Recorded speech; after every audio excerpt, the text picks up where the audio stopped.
All right. So I am here with Angela Z-Rose, and Gabby's here. We might have a few more joining in.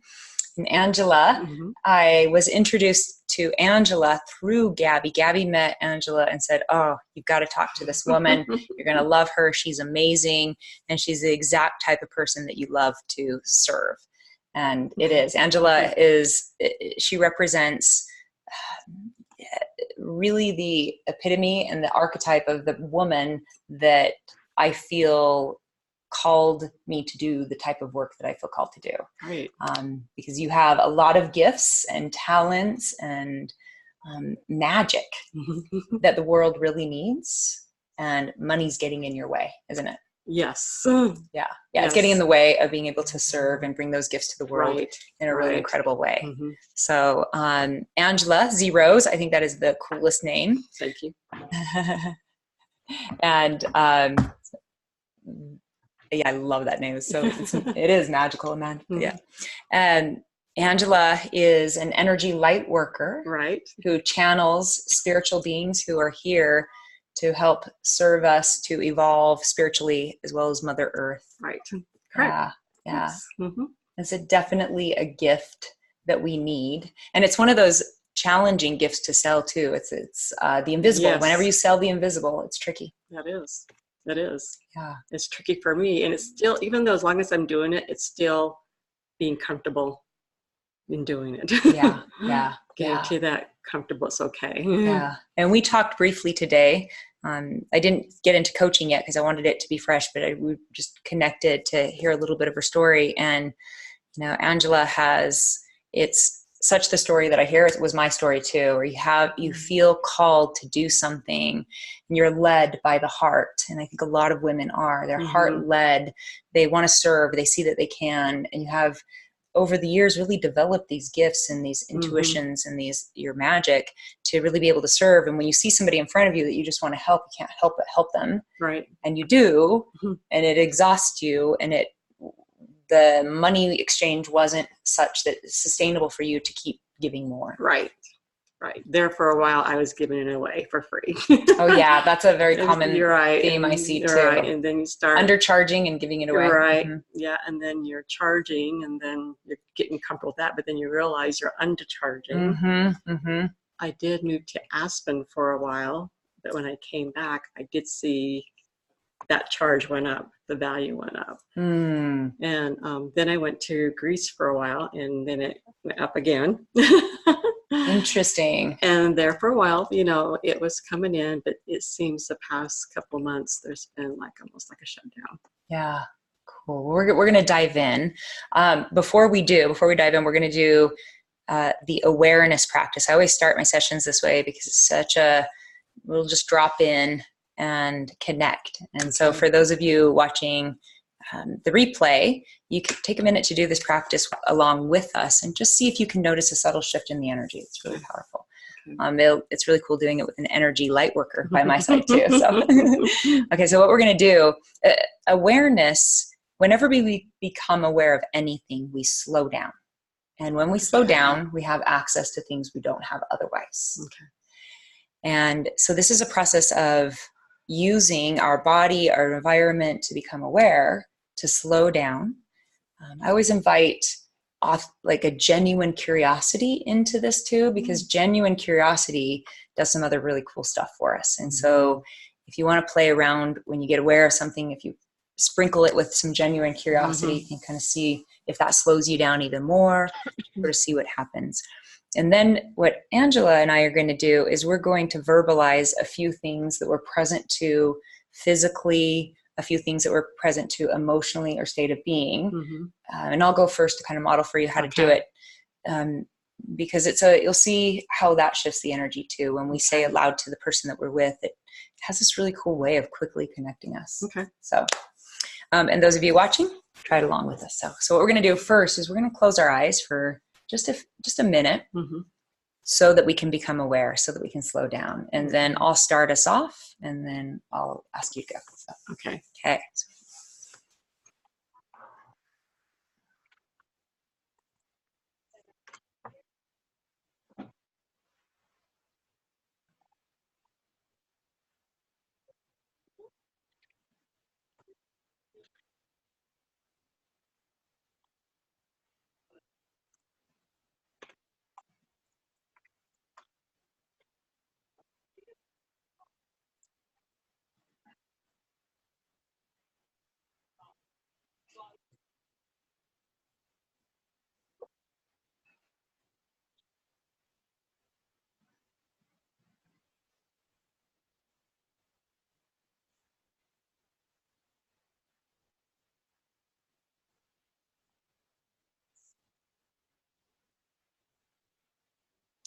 I'll go ahead and start us off. I'm present to the hum, the sound of stillness. Present to the sound of the birds chirping outside. Present to a desire to give more than I could probably give in an hour. I'm present to gratitude.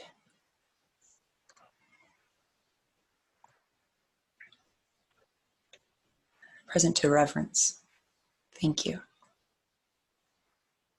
And if you'll go, yeah. Okay.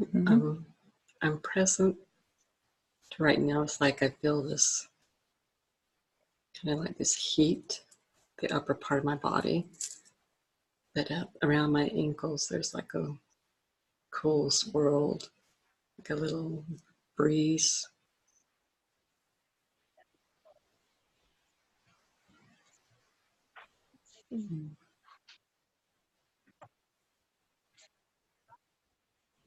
And it's like I feel this beautiful presence of lightness in the room. I also hear the hum. It's like I feel this openness, this openness to be ready to be filled in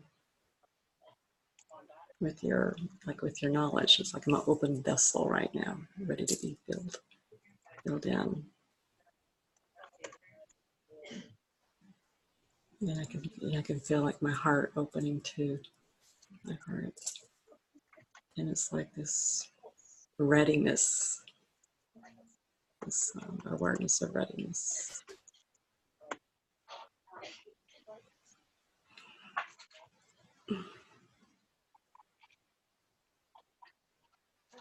I also feel the energy of Kuan Yin. So this feminine energy. And it's a lot of compassion going up the room.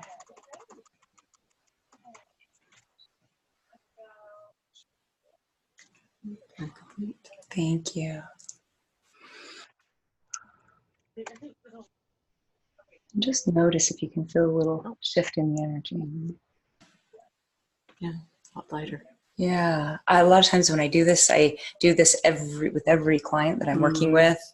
I open my eyes and the color even looks just a little bit different. It's really cool. So for those of you that are watching the replay, take yourself through this and just notice that little subtle shift. It's really amazing. So cool. And it is okay. And so I'm going to do my best to, because I feel like I want to kind of look at you and look here from time to time, but we're just going to pretend that it's just you and I. Right. And you know, they're there, but it's just you and I. Okay. So.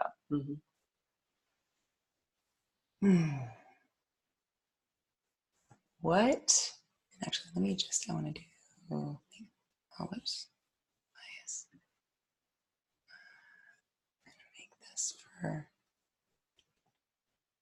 don't know why it's doing Gabby's. Okay.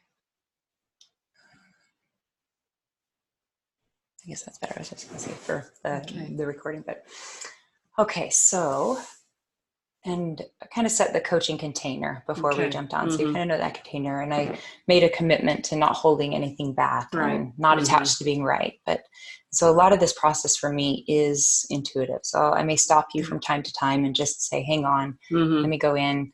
I may stop you in your story from time to time because sometimes stories will take us in a different cave that we were wanting to, we were heading in here. So not to be rude, but just to guide the looking in the same direction. So I'm going to start that way. Let me just see where we should start. Okay.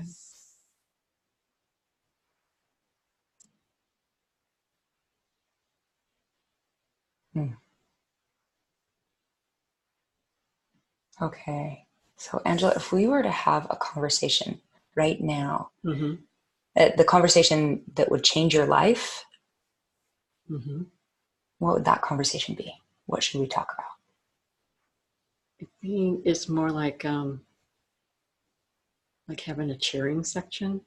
Somebody's like, tell me you can do this. It's like it's only me that's cheering me on. That sounds like that's maybe been exhausting. Yes. And then you question, like, okay, am I crazy? What am I doing here? So, yeah. And what is that thing that you've been the only person cheering you on for? Clarify that question. So the cheering team, you've been the only one cheering you on. What are you cheering yourself on for? To do this work, to do the channeling, do the oracle card readings. Yeah. It's actually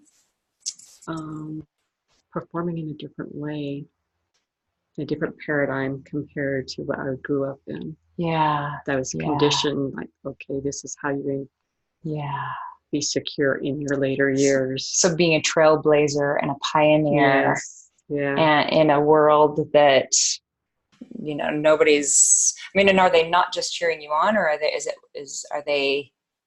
it? I'm the only one out of my family that does this type of work. So it's like I have a father figure that he's kind of supports me. He checks in with me, like, okay, what happened today? And I'll tell him, my, what clients I got in, or, what happened. My mom is totally. Yeah. What's the hardest thing about that for you, not having a support? It's almost like being outcast, not accepted, not recognized. When you see them cheering on other people, other family members who are doing the 8 to 5 or doing this or doing that. So go back to that outcast. Like, it makes you feel like an outcast. Right. Where I feel that. Where do you feel that in your body? In my heart. Yeah. I can see the sadness that brings up. Yeah. If they were to cheer you on in the way that you would love for them to cheer you on, what would that look like? It would be like attending my readings, my group readings, wanting to be there. Looking, like this is like, it's like the same way they would cheer the others on. They're there. Oops. Oh, wow. That was my turquoise. I love it. That's like bracelet. Okay, broke through something. Yeah, right? I know. Breakthroughs are on their way. Yeah. Wow. That's the second time I don't think that's ever happened. I love that. Yeah. Do you believe in signs? Yes. What would that be a sign of, really? Well, turquoise represents the throat chakra. So if that was representing breakthrough speaking what you really want to say, now you broke, what are you going to say? It's like, I am just as worthy as anybody else to be recognized and cheered on. And yeah. And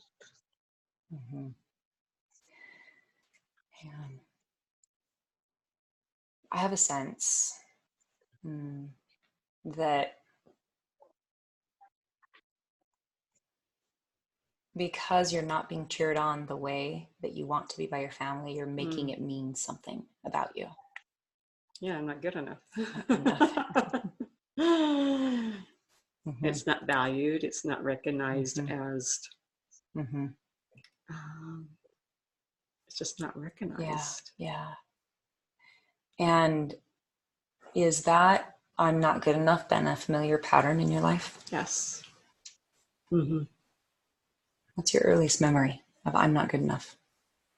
My earliest memory is a story that my mom tells when I was young. I was too fat when I was a baby. And so they sat me in a corner with my toys by myself because I was too heavy to be held. And so I've seen that isolation filter in pictures. When we moved from a 2-bedroom house to a 4-bedroom house, I was in the basement. They were above me. In a family portrait where there's nobody behind me. I have like 4 other sisters. There's 5 of us. There's a blank space behind me. Everybody's in this unit. I noticed that. And I'm not invited to certain things. I'm just kind of left out, out of things. Even with, I've seen it over and over again. I'm not invited to family. Like my sisters, they go camping. I'm not invited. Or I think the most detrimental one is when my dad called and he said that they were going to Spain. He just he charged it on his card, even the brother-in-laws, and I wasn't invited. And this energy just hit me. It's like, wow. How many siblings do you have? I have 4 other sisters. And when he told me that, and he goes, he was just like planning. I was like, I can't remember. It was probably maybe 8-10 years ago. He was like calling my shots. Like, I'll take you on a trip to Napa, California. I don't even drink. I was like, where do you fit into the family? Second to the oldest. And yeah, I got really angry. I had to disengage from the family for a couple of years. Yeah. I can imagine. I can feel that. I mean, if that happened to me, that would really hurt. Yeah. As a father, it's like, you're not supposed to be that way. If you just gave me the respect and invited me, I would respectfully decline, because that is not my ideal vacation, to go to Europe with my family. But since he assumed. Right. Yeah. Right.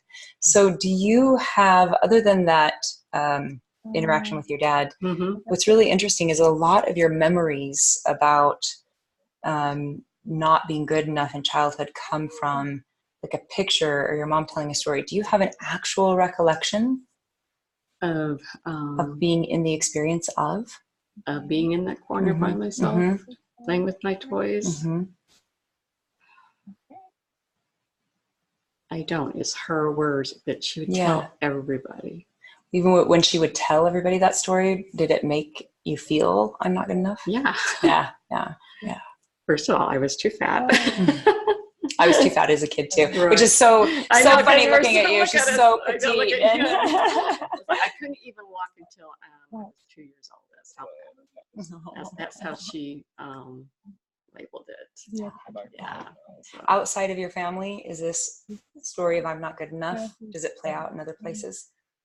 I think I put it there. I think you did too, but yeah. I can see it. I see it. It's like I compare myself. Yeah, it's like, okay. Yeah. Well, the thing is we all, our brain is designed and wired to watch out for places that we don't fit in. Because 100,000 years ago, there was 6 species of humans walking the planet at the same time. And Homo sapiens that we come from are the only ones that didn't go extinct. We didn't go extinct for a few different reasons. One of the biggest reasons, is that we had the genetic disposition to come together in clans and tribes and families. The other ones that didn't went extinct. Like, there's power in masses, right? And so you come into the world with your gifts and your brilliance.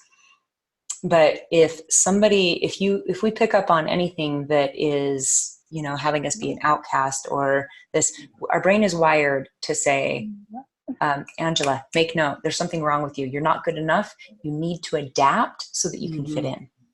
It's wired for that. So our brain is wired for any time we feel excluded or we feel like, we're not fitting in, to adapt our personality in a certain way so that we can fit in. Right. So it's always on the lookout for, because, and really not that many generations ago, getting kicked out of the tribe meant death. women especially, right? And so you have that genetic coding, and it's Mm. important to know that. Mm-hmm. We all, and the way that the thing is to know the way the brain works is it's also designed to be efficient. You have, you have the conscious and the subconscious part of the brain. Mm-hmm. The subconscious brain can process, or the conscious brain processes 40 bits per second, subconscious 40 million bits per second, right? And if it weren't that way, we'd have to really think about brushing our teeth every time. Like, wait, how did I do this? Right. And that's the way that we're able to evolve and grow and do things. And we can drive home on autopilot and, multitask and all those kinds of things. Right. So, and because of that, your brain, when you were young, it picked up on this idea that you're being excluded, and your brain made the meaning of I'm not good enough, and you started adapting yourself. And all this is happening subconsciously. Right. Okay. But the thing is, and it really, your brain realized, when I push the I'm not good enough button for Angela, it works. I get her to do what I want her to do to be safe and fit in. And so your brain keeps pushing that button over and over and over again because it's been working. It works until it doesn't, though. Right? Okay. Yeah. And you have a meltdown. yeah. Often before a break through is a breakdown, right? And it's it is that, what is that? I forget that quote, when the pain of staying the same is greater than the pain of change. I forget that. Yeah.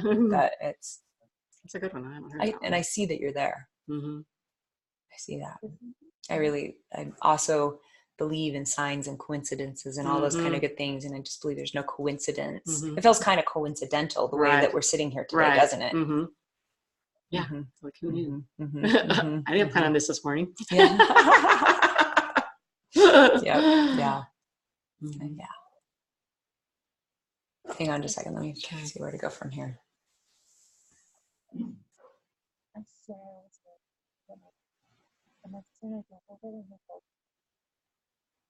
What's coming up for you around seeing this I'm not good enough theme?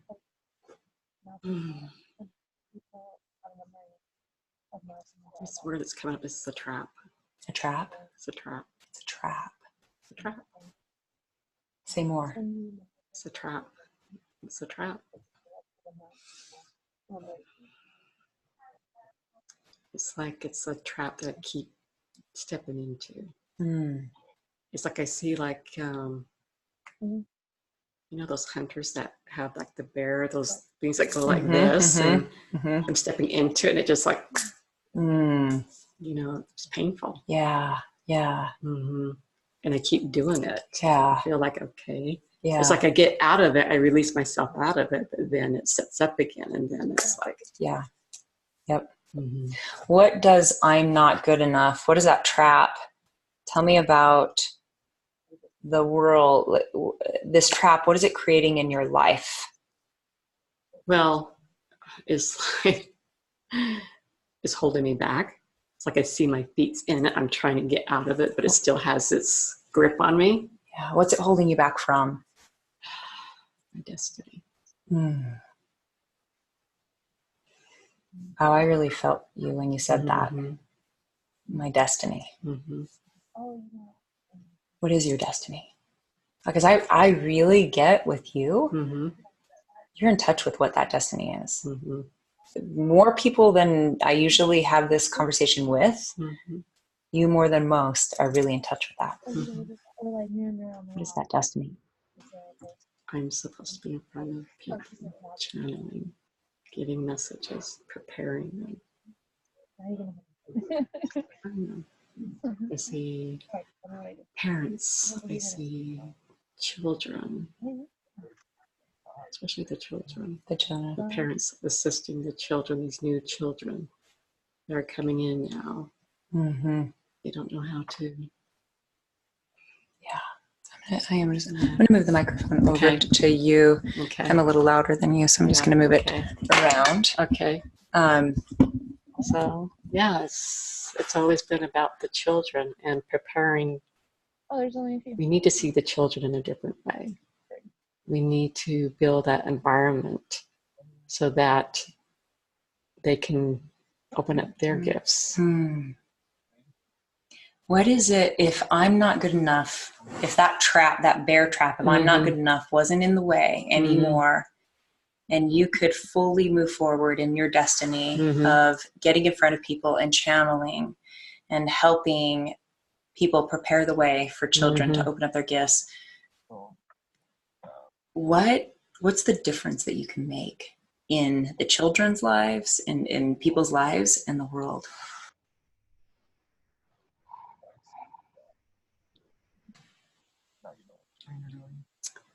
It's almost universal. It's like it's not just, making a difference in humanity, making the difference in Mother Earth.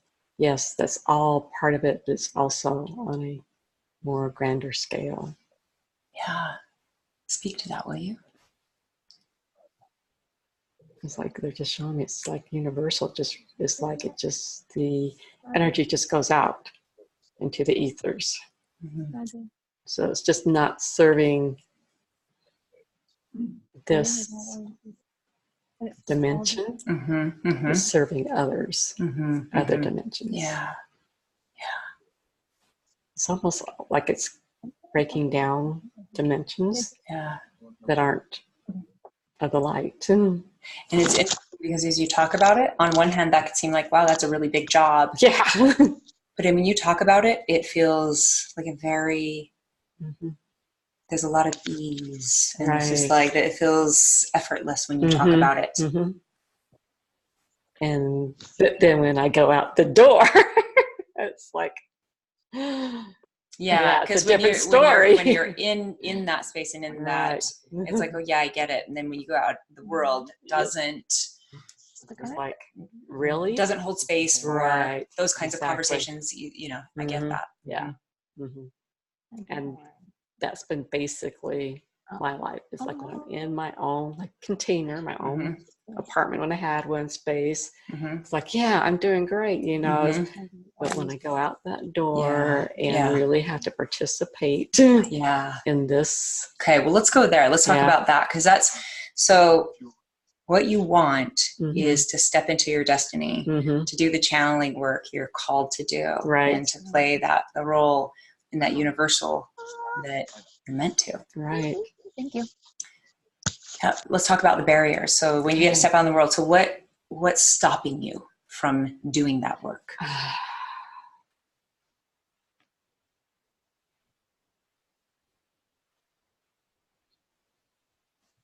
It's like this story, man. I have to do everything. It's like I have to do everything. I have to go gas up the car. I have to go shopping. I have to cook the food.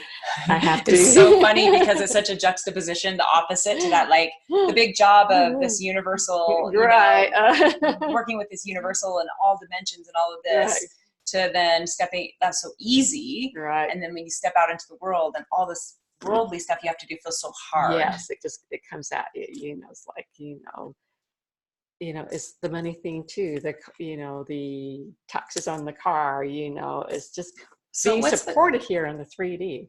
What's support? There's that support again. So, but what's the, you said the story in your head. What's the story in your head that's making it hard? I think a lot of it is I run out of time in the day. You don't have enough time. Right. It's like, I know I should be on Facebook promoting myself, but on the 3D, this needs to be done. I need to go get this food. I live in a limited place where. And so on the 3D is like the world out there, like this world. Yes. Okay. So you feel that you know what you're being called to do, but it sounds like to me that the biggest challenge is living in between it's like, how do I live in here and here? Right, exactly. Because I want to just stay over here. Yeah. But my body, to stay alive, needs me to handle these things over right. here. Yeah.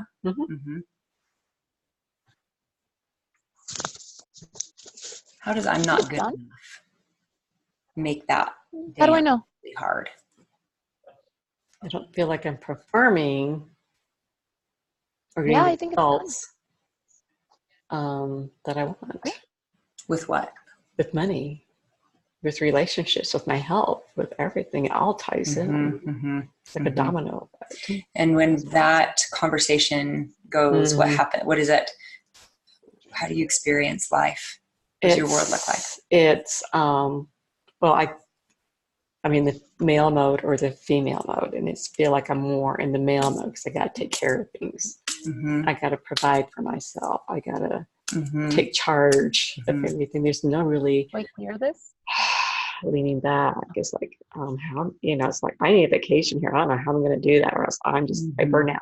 The burnout. Yeah. What? So what is that, the barrier of that dance back and forth? What are, I don't have enough time. What else is, I don't have enough support. What else? I don't have enough money. I don't have enough money. So I don't have enough time. I don't have enough support, and I don't have enough money. That creates the barrier. Okay. Yeah, it feels like this barrier is like, I made it this huge. It feels this huge. Yes. How do I tell? Yeah. And I bet a lot of people watching can relate to that. Those are the really main barriers. Add in, I don't have enough experience for people just starting out. That's another really big one too. Okay, so if those barriers were just magically to be removed, what would your world look like? Well, first of all, I'd take a vacation. Where would you go? Probably Sedona. Sedona? Okay. Like a week, resort at the pool. It's just like, I just need to rest. That's what I first do, and then it's like, okay, so I want to call out something that's coming up for me. I think that you've got this belief that work has to be hard and that earning money has to be hard and exhausting. And then it'll be done. Because what if you could earn money at Sedona at the pool? That'd be awesome. Somebody like you, I just that's does energy channeling work, like doing work there. Like that sounds like that's a no-brainer. Right. He doesn't know. There's something in your mind that has you keeping you from accessing those ideas. Right. And it's a belief about some belief around. Why is he so smart? Yeah.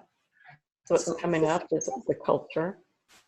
Back, when I was probably my first job was at 15. I was a meat wrapper.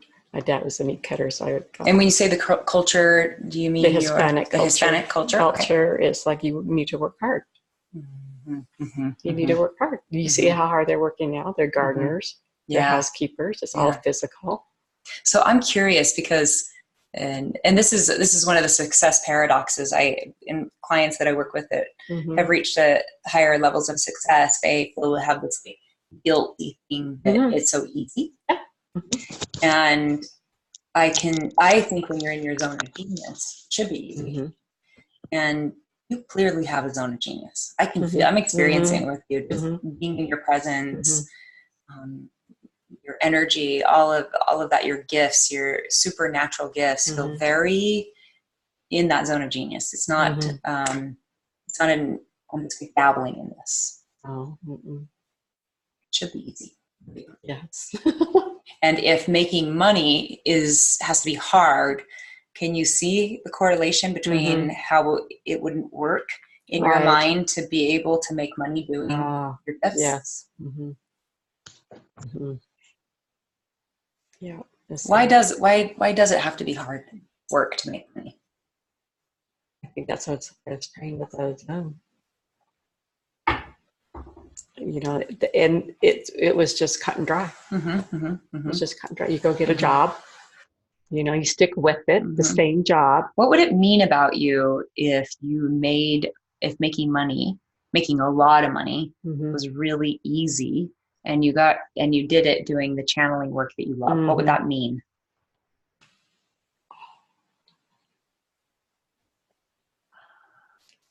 God, there's like a block there.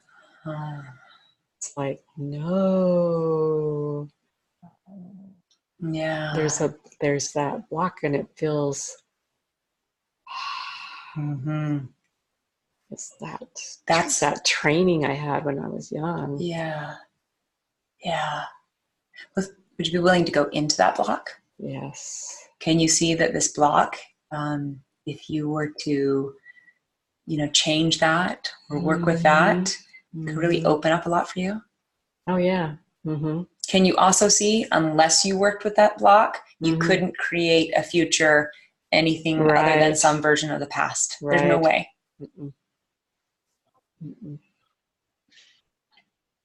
So what would that mean? What's that meaning? What would it mean about you? Okay. If you made so much money doing this channeling work. Change the name of the Ooh. what's it called? The folder.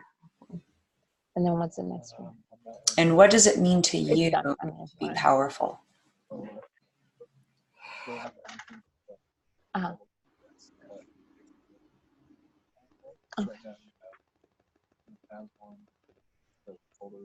I don't even have the concept or the feeling how it would feel to be that powerful. So if I don't have the feeling or even the inkling of being that powerful, so that's probably where it's the block. What does power mean to you? I don't think my computer's that slow. Calling the shots. Calling the shots? I'm going to forget. And what does it mean to call the shots? You're in control. In control. Okay. You're in, it's like you're coming from here. You know it's like you're calling the shots. You're not on automation anymore. You're just engaged from all the... Do you have any resistance to being powerful? I believe I do. What's that about?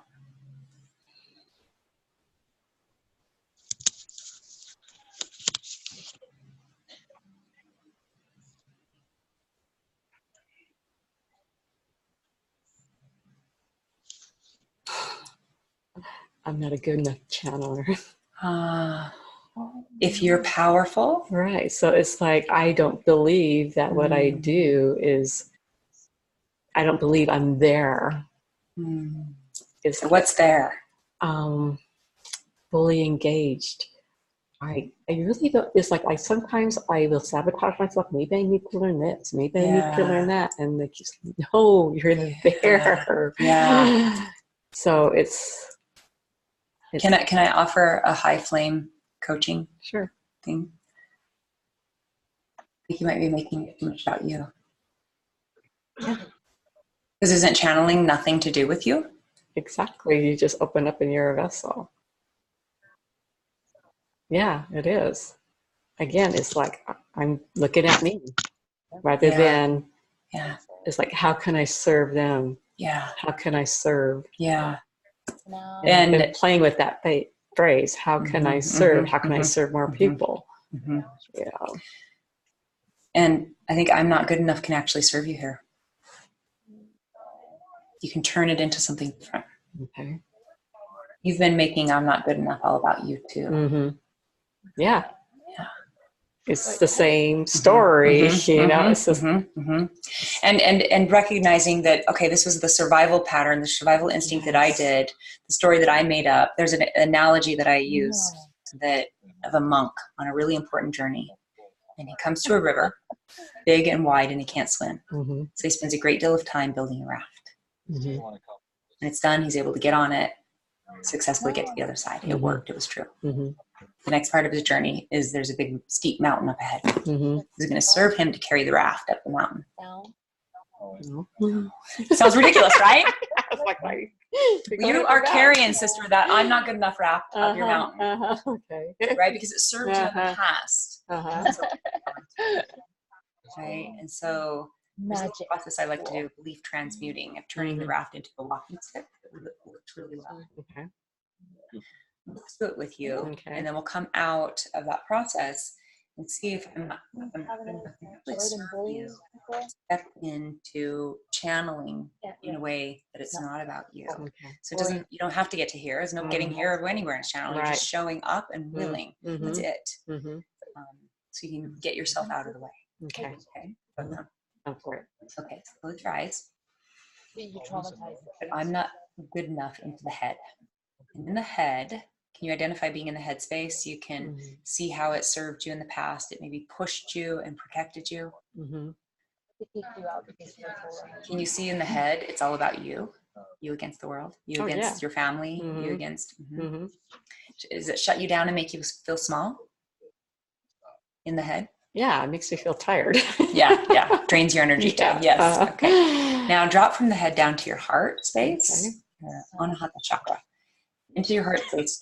Bring the first person that comes to your mind that you feel a lot of love for in the moment, but just one person so you can focus. Is this person a human person, or is it a Sun master, or anyone that you can just love for? That either one. That it would have to be Mother Mary. Okay. Putting Mother Mary into your heart space. As you focus on your love for her, let it fill up your heart. Okay.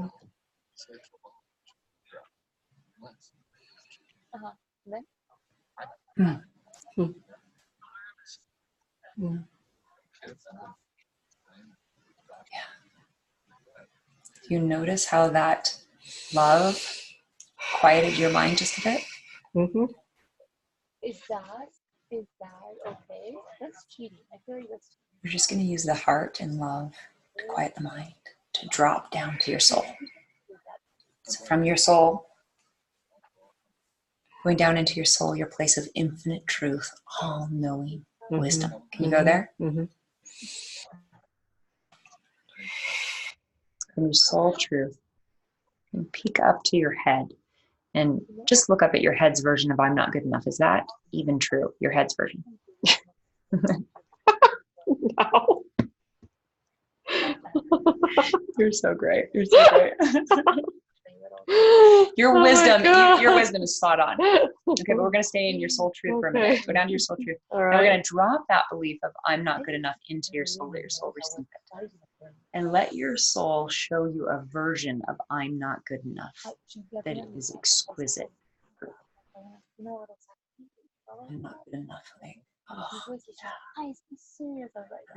imperfect. I'm human. You would get a lot more sense. I'm not meant to be a robot. Can you find it? You find it's almost like permission, allowance. Yeah, to be human. Yeah, to be imperfect. To be human. Yeah. And there's an exquisite beauty in the I'm not good enough. Like, oh, your shoulders relax. I mean, when I feel it, it's like, oh, thank goodness. You feel that? Oh, sure. That your soul's version of I'm not good enough. You see how it's not all about you? It's actually, that's part of their surrender. Oh, yeah. We're all not good enough. Yeah. We're all perfectly imperfect together. Like, it's okay. It's like, yeah. Relief. Okay. It's okay. That's another, that's almost like another belief. It's not okay.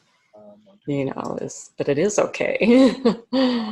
It's almost even better than okay. It's like, it couldn't be any other way. Right. Without this, without that. Yeah, it almost took care of it's not okay. It took care of both. Yeah. So this is how we turn the raft into a walking stick. Okay. And I have to say, going down that deep feels really good. Okay, so good. What was really good about it? It felt like home. It felt like home. And it'll be like It's home. a lot more than just 30, right? It is home. It almost felt like this couch. It's home. It's home. Fun. Yeah. Everything that you need, every answer you seek, it's right there. So what it means to be a human being is to have our soul wisdom, this, heart that leads us in the direction of love, have this mind that is focused on survival and is constantly picking up on these. I refer to it as monkey mind. Yeah. Because in the work that I do, I have come to see it's not a bad thing. It's actually an essential thing. Because one, it keeps us alive. And two, if it weren't for monkey mind, we wouldn't have the contrast to be able to see who we really are, remember. I have these animal cards, and this morning I picked it and it was the monkey. You knew you were going to be playing. You knew you were going to be playing with them today. You can go there anytime you want and find that, your answers. Anything that you seek is right there. Monkey mind will always find a reason to not slow down and go there. But it's by changing, I'm not good enough, what we're doing is we're taking monkey mind's favorite toy and we're giving it to the soul to use instead. Okay, so let's use your walking stick. Okay. So, and see, this is where I'm thinking I'm not good enough will really serve you. And I like to use the same words or as close to. We all have like kind of a core raft that we build, because that your mind just is like, oh, I just have to push this button. Mine happens to be I'm stupid. And it used to really hold me back. Once I transmuted it into this process to a walking stick, I'm not stupid serves me so freaking powerfully, because I wanted to work with this coach that cost a lot of money, do all these things. And it was like, I'm not good enough. I'm not good enough. I'm not good enough. Of course I'm going to work with them. Yes, I'm doing it. No hesitation. And just going, not from fear, but from enthusiasm. Yeah. I'm not supposed to know everything. Of course I'm going to work with all of them. And stupid. So I'm not good enough. Can you see how it could really serve you to keep yourself out of the way for Pound? Oh yeah, it's not about me. I'm not good enough anyway. Right. I'm the perfect person to channel because I'm not good enough. I'll stay out of the way. Okay, let me wrap my mind around that. Well, turn it into your walking stick. Okay. Your walking stick is, so if you don't, in that place of home where you were, it does not need words. It doesn't, words are right. But by putting words to it, you turn it into a walking stick. So when you come out of that place out in the world, where it's out there, if you have something that words will help you, it be a walking stick. Okay. So I'm not stupid. I get to learn from everyone and everything. Okay. I'm stupid. So you can't say I'm not stupid. It has to be I'm stupid, because I'm not stupid is actually the same as I'm stupid. Right. Okay. So I'm good enough is not going to work. That's the same thing as I'm not good enough. It's the same. Right. So I'm not good enough. I got my walking stick. It represents I'm not good enough. If you want to play with the words in any way that would really serve you, like use it's okay. I like that. Good enough. I like that. It's okay. It's okay. I'm not good enough. And you can feel the energy and the essence of it. It's more softer. Let's release and get yourself out of the way. Right. Okay. So that's it's okay. I'm not good enough. Okay. I'm not. That feels okay. Okay. So now let's go to down. Okay. With your walking stick in place. Oh my gosh. So different, huh? Yeah. Okay, what do you see? It's like I see it's okay. It's like I'm getting ready to channel and it's in front of other people. Not good enough. And it just kind of just gets me out of the way. It's okay. Yeah. It's okay. Because they're gonna take over. Yeah. I'm not doing it anyway. I just gotta show up. Yeah, just gonna show up. The best thing I can do is show up, take good care of myself. Right. Probably get myself to Sedona, sit by a pool. Yeah.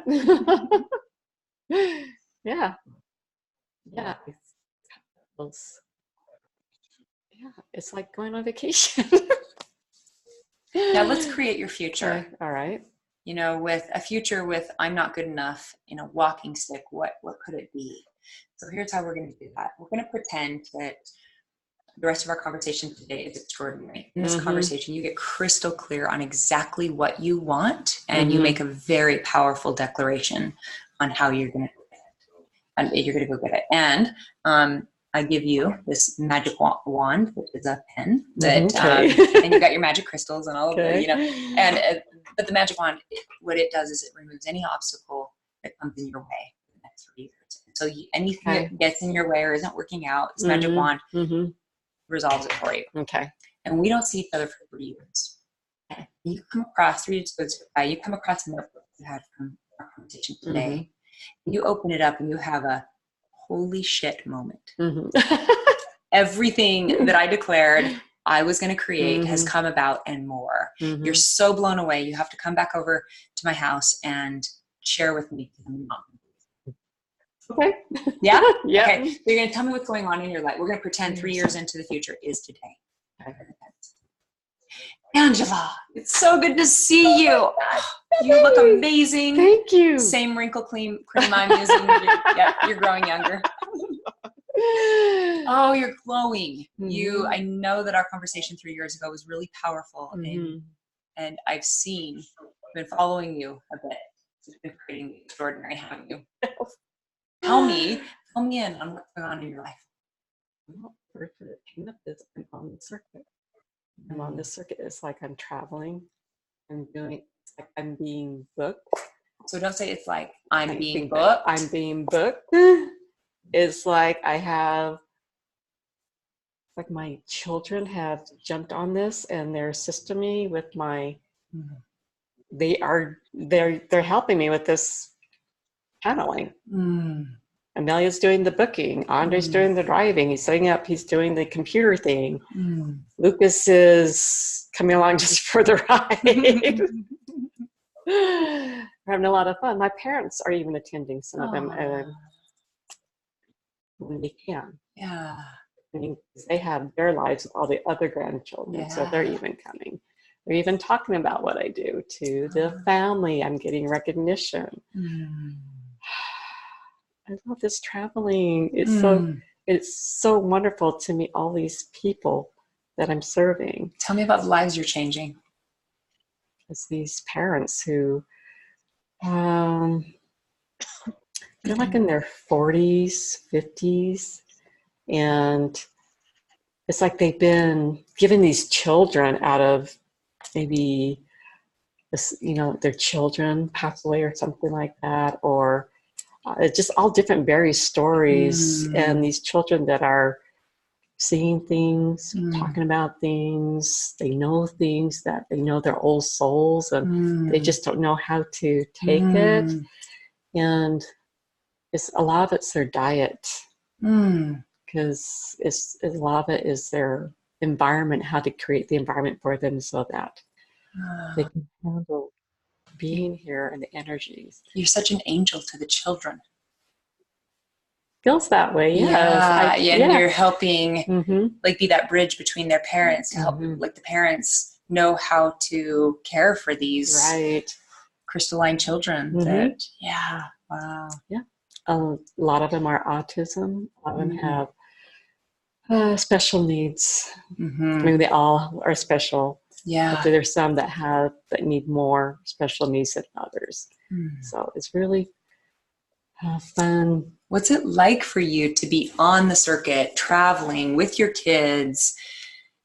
And what I'm really hearing from you, you made that transition from looking at the third 3D world and this, other dimension. Like it doesn't feel like there's a this or that anymore. Right. In the world. Exactly. It feels like it's all like 5D. People want the harmony, the peace. They want to know how to obtain that.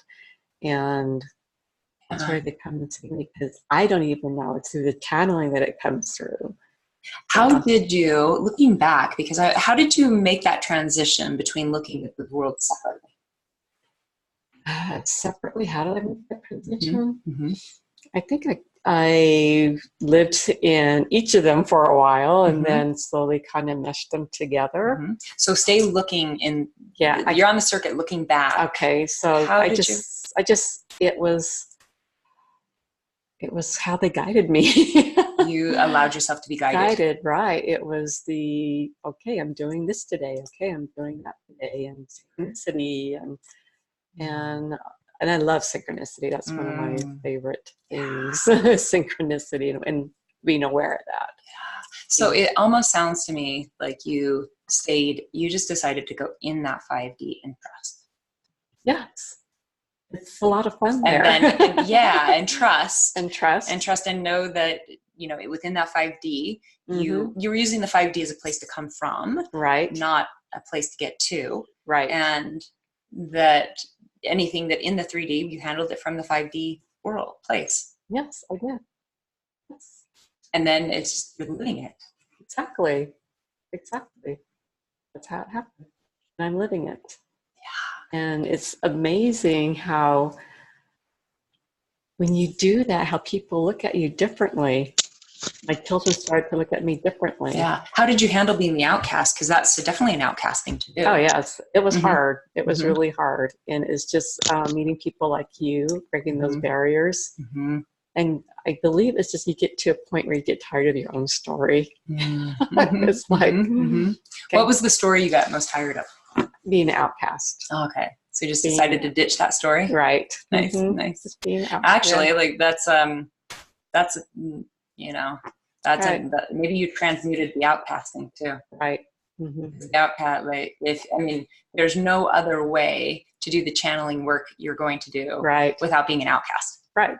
Exactly. Yes, exactly. Yeah. That is what revolutionary leaders are. Oh, well, thank you. I like that. Yeah. So that makes sense. How did what was your, I remember when we talked 3 years ago, you had a couple breakthroughs, and one of them was on that support with your family. What was your breakthrough on that? Allowing them to be who they are and not take it personally. And not take it personally. Yeah. How did you do that? What was the breakthrough to help you not take it personally? I almost had to see them as children. I see them as children. It's like, okay, they're just having it's so beautiful. It's like my son can say the rudest thing. It's cute. We laugh. It can, I have a Coco, his best friend and my dear friend. And when Coco comes over, he treats me so rude. It's the same as like what your dad did to you, excluding you, right? But when the 3-year-old does it's cute. It hurts a little bit, but I'm not taking it personally. He's 3. So I can see how if you were to like realize, wait a minute, they're not trying to be mean. They're just operating off of some different frequency. Right, exactly. So it's actually trying to see them through a different lens. And I think we have like a lot of different lenses that we can see through that we choose to see through. Yeah. So if I could just, it's like we all have our own world that we're creating. They got their world that they're creating. Yeah. So yeah. I think that's one of the beautiful things about family is that we're all at different places. And the only way to have love within a family is to meet each person where they're at. Right. I'm learning this with my husband because I love him and we're at different places with different things. And if I were to try to expect him to be where I'm at the things, it would fight. But when I meet him where he's at and just love him, it's amazing how we dance eventually into the same space. And then also entertaining, like how would they want to be loved from their perception instead of my perception. Okay, it's like, we need to put this on them because I feel they need it. But, you really did stop making this all be all about you, didn't you? I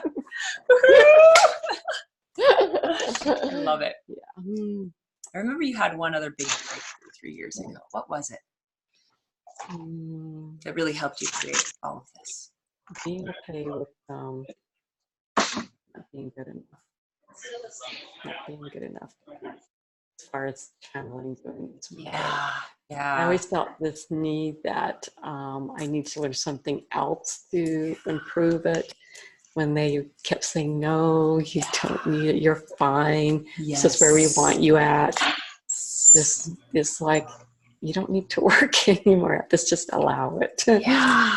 So yeah. Right on. Mm-hmm. Right on. Yeah. I love it. This vision, this place where we're at, Mm-hmm. this 5D place that we're at is not 3 years in the future, Angela. Is it? No, it's now. It's now. Absolutely. Yeah, it's now. It is who you really are. It's what you really, it's your destiny. It's not.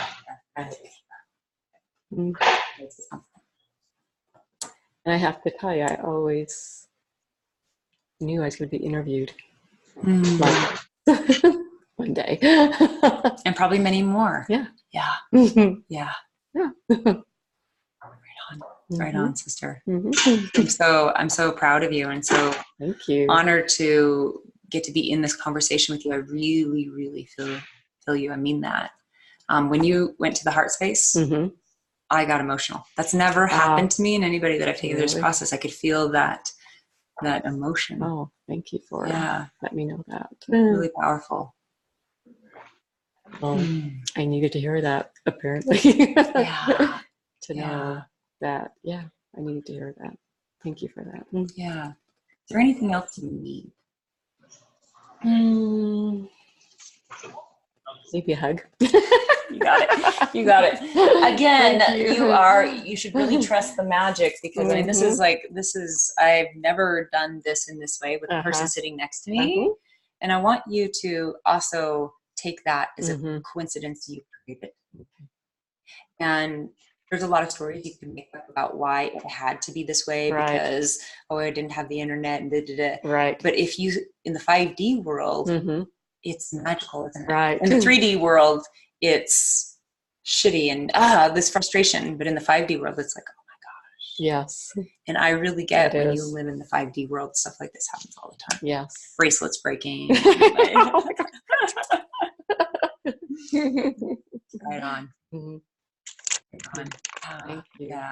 I would love to touch base with you in a month or so. Yeah. Feel free to reach out anytime. Yes. Anything. Yes. It's sometimes when you have a powerful breakthrough, it's nice to have just a touchstone that you're going to talk to that same person in a month or so, so that it keeps this conversation fresh. Right. Keeps that momentum going.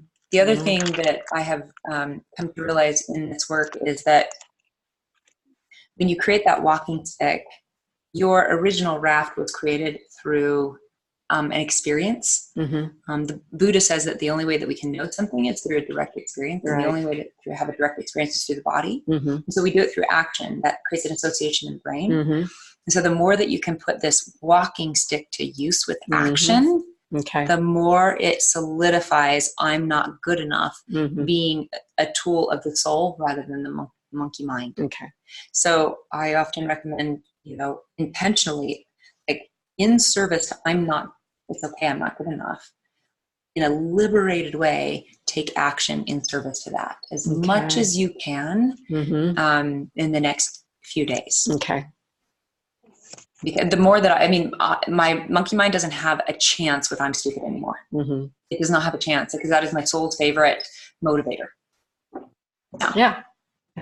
It's like, I almost leaned into it too much and started, I want to do this, I want to do that.